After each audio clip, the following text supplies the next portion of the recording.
In the history of classic television shows, The Andy Griffith Show stands out as a beloved series that brought laughter and warmth into millions of homes, earning its place among the best Hollywood productions of its time.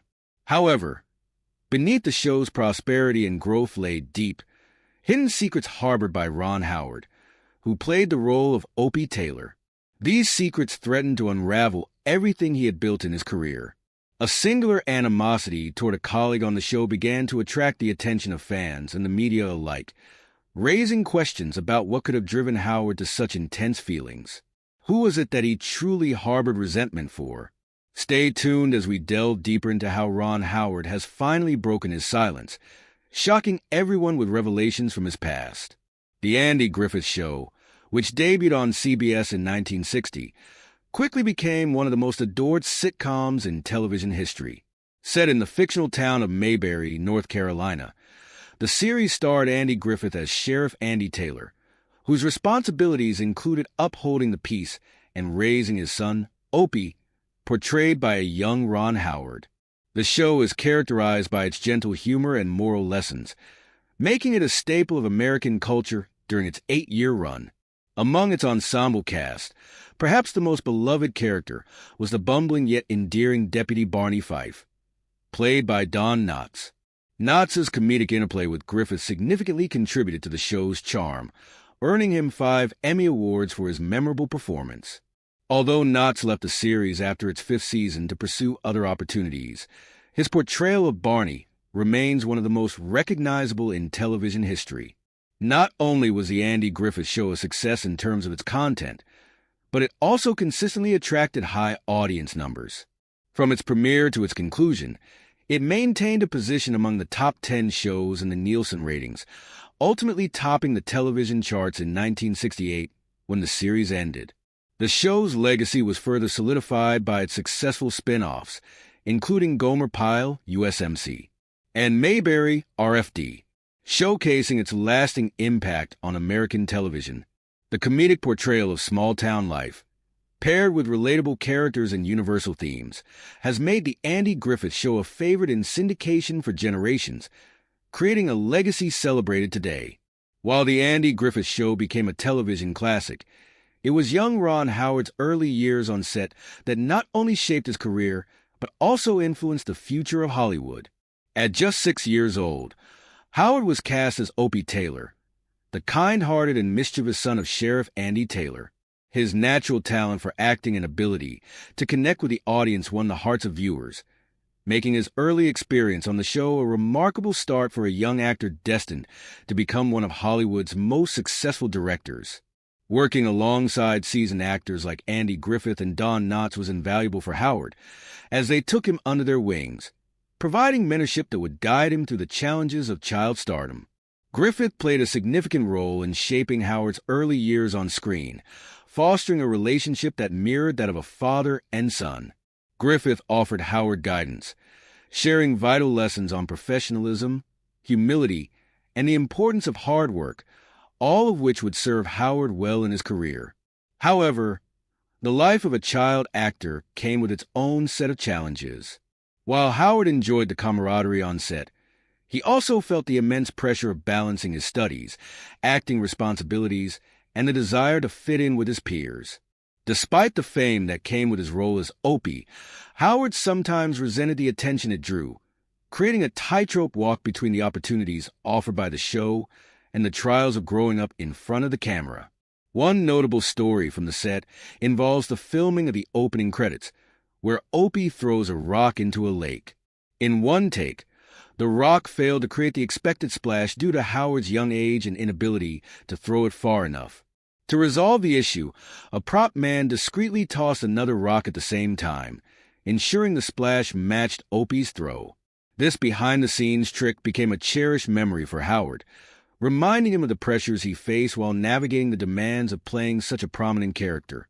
Regardless of the difficulties he encountered, the experience Howard gained while working on the Andy Griffith Show laid the foundation for his extraordinary career. He learned the significance of collaboration, patience, and resilience, not only in acting but also in life itself. His childhood years on set prepared him for the eventual transition into directing and storytelling. Observing the inner workings of a successful television production equipped him with valuable insights that would shape his future endeavors. By the time the show concluded in 1968, Howard had evolved from a precocious child star into an accomplished actor, ready to take on new challenges in the entertainment industry. Ron Howard's career continued to flourish after The Andy Griffith Show, and he garnered acclaim for his direction of the 1995 docudrama Apollo 13.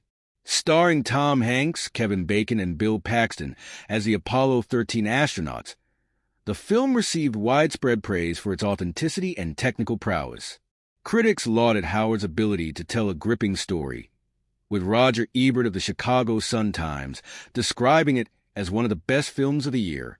The film became a major box office success, grossing $335 million worldwide on a $52 million budget, and earning 9 Academy Award nominations, including Best Picture.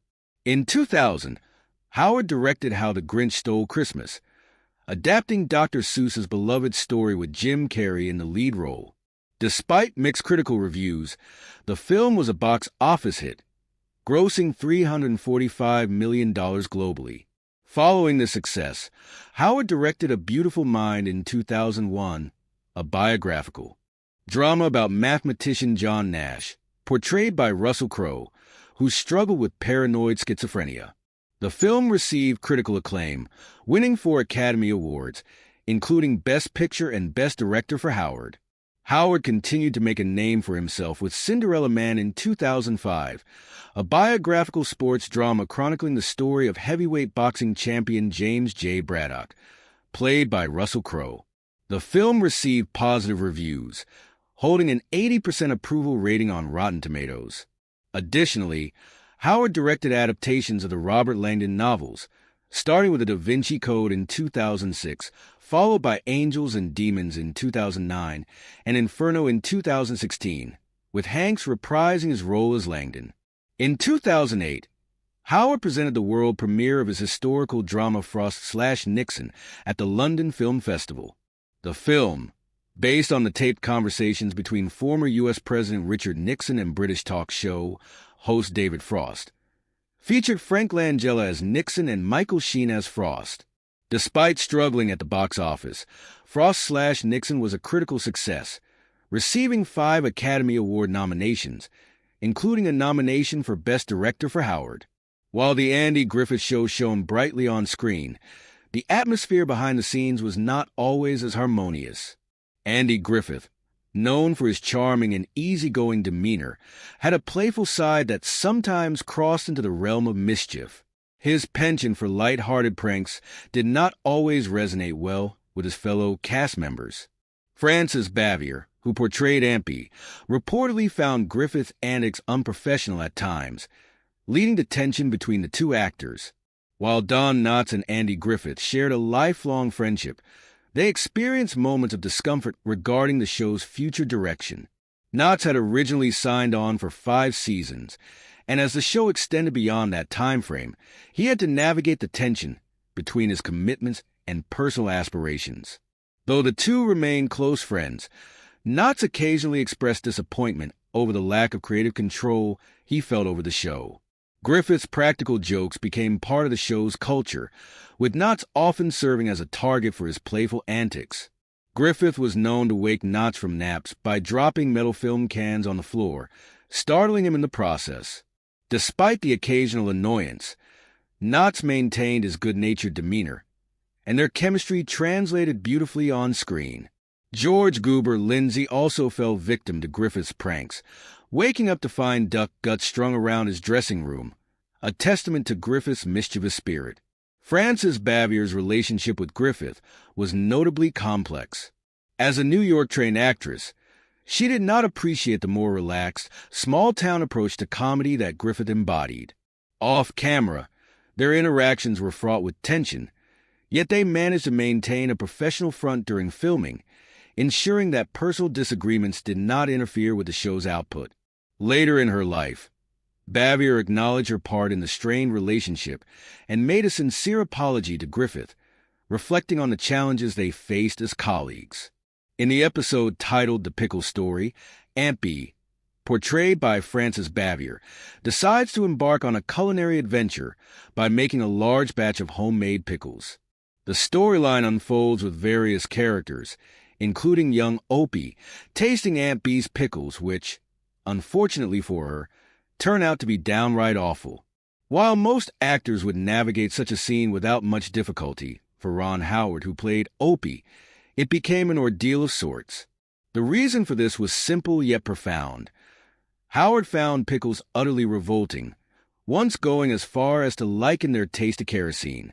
Therefore, eating the slimy green pickles on camera felt more like a punishment than merely acting out a scene. Ironically, Howard's distaste for the pickles served the storyline beautifully. Since Aunt Bee's pickles were intended to taste bad, his genuine reaction of disgust added authenticity to the scene. He didn't need to exaggerate his expressions.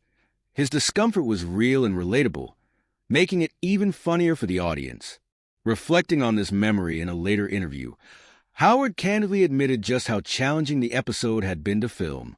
He emphasized that, despite his love for the show and his character, the pickle story remains one of the toughest moments of his early career. Even as he was committed to putting forth his best efforts for the show to continue successfully, he has admitted to hating the memory associated with his ordeal during that episode. Another crucial aspect contributing to the success of The Andy Griffith Show was Andy Griffith's relationships with his co-stars, particularly his bond with Ron Howard. Griffith, who played the fatherly Sheriff Andy Taylor, exuded a parental aura not only on screen, but also in real life. Howard, who portrayed Opie, often sought advice and reassurance from Griffith as he navigated the challenges of being a child star. In various interviews, Howard has expressed immense respect for Griffith, attributing much of his Hollywood success to Griffith's guidance and mentorship. On screen, the bond between the father and son was substantial. However, behind the scenes, Griffith often experienced clashes with other cast members, notably Frances Bavier, who played Aunt Bee. Despite the occasional tensions, Griffith emerged as the central figure instrumental in making the show successful. His lasting relationships and mentorship of Ron Howard, coupled with his close friendship with Don Knotts, significantly influenced the dynamics both on screen and off. These relationships, though sometimes rocky, played a substantial role in shaping the Andy Griffith Show's enduring legacy and impact on television history. While Andy Griffith acted as a father figure to Ron Howard, it was his unlikely yet unbreakable friendship with Don Knotts that became the heart and soul of the show, both in front of the camera and behind the scenes. Griffith frequently praised Knotts' impeccable comedic timing and immense talent, while Knotts often credited Griffith for providing him the platform to shine. Beyond their roles on the show, Griffith and Knotts maintained a close friendship, spending significant time together even after Knotts departed the series in 1965 to pursue a full-time film career. Knotts' departure was a bittersweet moment for Griffith, who openly admitted that he was never the same after losing Knotts. He missed not only Knotts' energy and humor, but also the companionship they shared on set. Even though they were no longer working together, their friendship endured, with Griffith often seen by Knotts' side during his final days. As for Ron Howard, the shocking truth about his feelings during the Andy Griffith Show reveals that his frustrations did not stem from any specific co-star, but rather from the pressures that accompanied being a child star. Howard respected his entire cast and crew, but found himself grappling with the overwhelming responsibilities of balancing childhood with his role as Opie. The whirlwind of fame meant that school and a typical childhood were often sidelined, leaving little room for the normal experiences of growing up. In interviews, Howard has candidly expressed how, despite loving his work on the show, he was burdened by the constant attention from fans and the pressure of living in the limelight. He often felt isolated, struggling to connect with peers his own age, who would mock him for being a child star on one of the most popular shows on television. While Howard enjoyed the support of the adults around him, the emotional toll of being a child star weighed heavily on him. He faced hardships that went beyond the long hours of shooting and memorizing lines. The normal difficulties of childhood were compounded by the stress of maintaining a professional demeanor at a young age.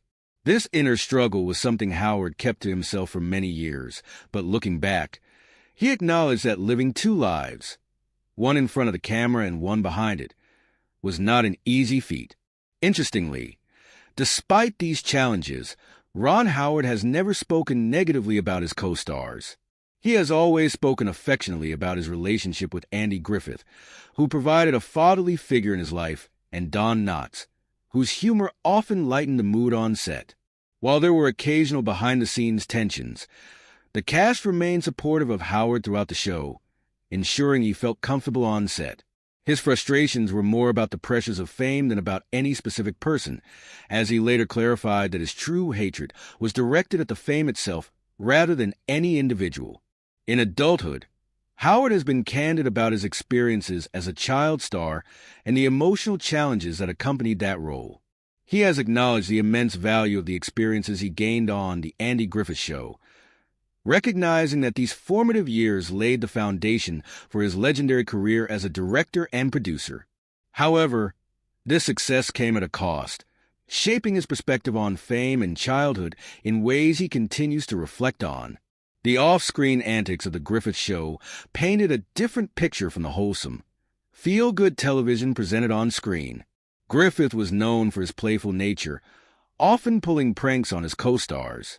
One of his favorite tricks involved waking up Don Knotts from his naps by crashing metal film canisters on the floor, much to Knotts' surprise. Knotts, known for his amiable personality, took these pranks in stride, often joining in the laughter. Griffith also had a reputation for playing mischievous tricks on George Goober Lindsay, the actor who portrayed the easygoing mechanic. In one memorable incident, Griffith filled Lindsay's dressing room with duck guts while he was asleep, showcasing the light-hearted camaraderie on set. While these pranks were not malicious, they served as a means for the cast to blow off steam after long filming days and help solidify their bond. However, not everyone appreciated this playful atmosphere. Frances Bavier's serious demeanor often kept her at a distance from the levity that defined much of the set's culture. Despite this, one of the most charming aspects of The Andy Griffith Show was how the humor from behind the scenes frequently made its way into the episodes. A prime example is the Runaway Kid episode, where Opie and his friends pranked Sheriff Taylor by moving the town's sheriff car right in front of a fire hydrant, leading to comedic consequences. The off-screen chemistry and playful interactions among the cast greatly contributed to the show's lighthearted appeal and authenticity, allowing viewers to connect with the characters in a more profound way. While the atmosphere was often filled with humor and camaraderie, there were underlying tensions, particularly between Griffith and Bavier, which added another layer to the show's complex legacy.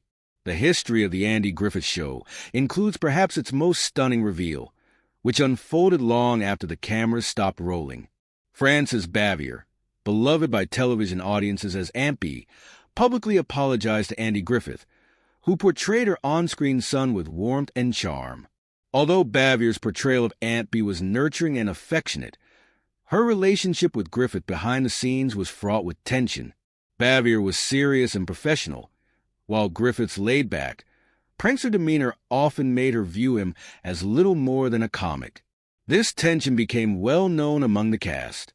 A classically trained actress from New York, Bavier had little patience for Griffith's joviality and relaxed approach to work. As they spent time together on set, the friction between them intensified.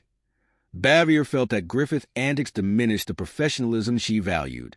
Despite this dynamic, both actors delivered legendary performances that contributed to The Andy Griffith Show becoming a classic in television history. Over time, as they went their separate ways, Bavier began to reflect on their time together, ultimately leading her to make a surprising phone call to Griffith years after the show had concluded. In a heartfelt gesture, she called to apologize for her difficult behavior during filming, expressing regret for allowing personal frustrations to impact their working relationship. This unexpected and sincere apology was a significant moment, especially given the years that had passed since their collaboration. Griffith received Bavier's apology graciously, and the two were able to reconcile before Bavier's death in 1989, bringing them both a sense of peace and healing old wounds.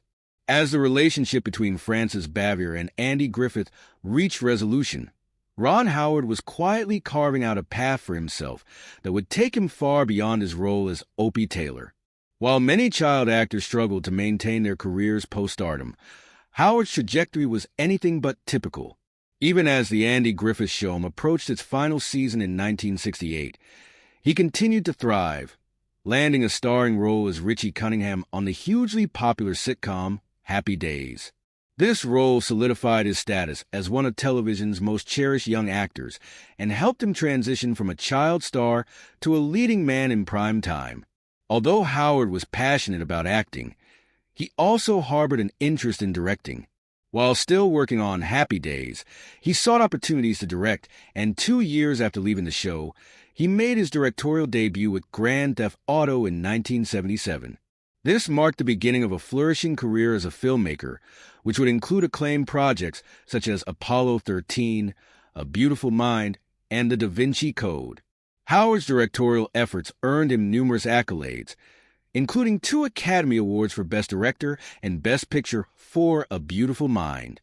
His expertise in filmmaking and storytelling, combined with a collaborative approach, has made Howard one of Hollywood's most respected directors.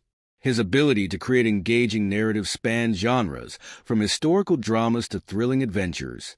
Additionally, Howard co-founded Imagine Entertainment with producer Brian Grazer, producing a wide range of successful movies and television shows, including Arrested Development and 24.